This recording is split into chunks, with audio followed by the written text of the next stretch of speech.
Gujarat at લાઈવમાં આપનું સ્વાગત છે। ડભોઈ ડોક્ટર બાબા સાહેબ આંબેડકરની 133મી જન્મજયંતિની ડભોઈ ખાતે ભવ્ય ઉજવણી કરવામાં આવી।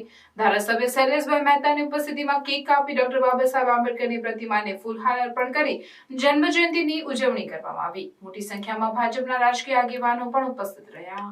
14મી એપ્રિલ ભારત રત્ન વિશ્વ વંદનીય અને બંધારણના ઘડવૈયા એવા ડોક્ટર ભીમરાવ બાબા સાહેબ આંબેડકરની જન્મજયંતિ હોય ત્યારે ડભોઈ નગર તાલુકામાં આ દિવસની ઉજવણી વણકર સમાજ, વાલ્મીકી સમાજ દ્વારા કરવામાં આવી। આ પ્રસંગે ડભોઈ આંબેડકર ચોક નજીક ડોક્ટર બાબા સાહેબ આંબેડકરની પ્રતિમાને ડભોઈ ધારાસભ્ય શૈલેષભાઈ મહેતા દ્વારા ફૂલહાર કરી કેક કાપવામાં આવી। આ પ્રસંગે ભાજપ અગ્રણીઓ વકીલ અશ્વિનભાઈ પટેલ, શશિકાંત પટેલ, ડોક્ટર બીજે બ્રહ્મભટ્ટ, ભૂપેન્દ્ર પટેલ, ડોક્ટર સંદીપ શાહ, પાલિકા પ્રમુખ બિરેન શાહ, વિનોદ સોલંકી સહિત પાલિકાના કર્મચારીઓ અને નગર આગેવાનો સમાજના આગેવાનો મોટી સંખ્યામાં હાજર રહ્યા હતા।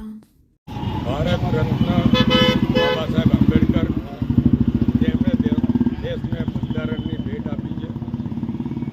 બંધારણનો મુખ્ય હેતુ જીવો અને જીવવા દો એવા બાબા સાહેબ આંબેડકરનો 133મો જન્મદિવસ આજે સમગ્ર દેશ એમને યાદ કરીને એમનો જન્મદિવસ ઉજવી રહ્યા છે।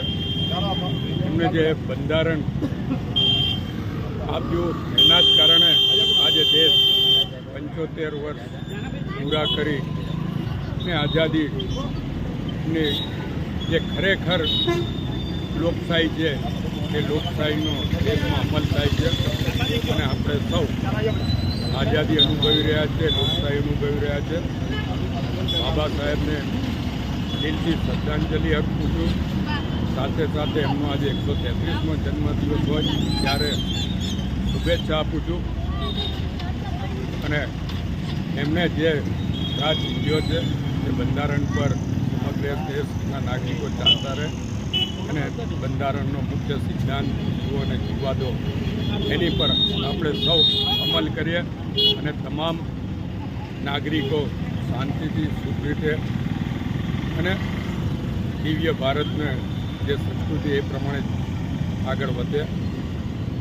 આ તબક્કે વડાપ્રધાન નરેન્દ્રભાઈ મોદીને પણ યાદ કરવા પડે। એમનું જે લક્ષ્ય છે એ પ્રાપ્ત કરવા માટે પણ બાબા સાહેબ જ્યાં પણ ત્યાંથી મોદી સાહેબને શક્તિ આપે એવી અપીલ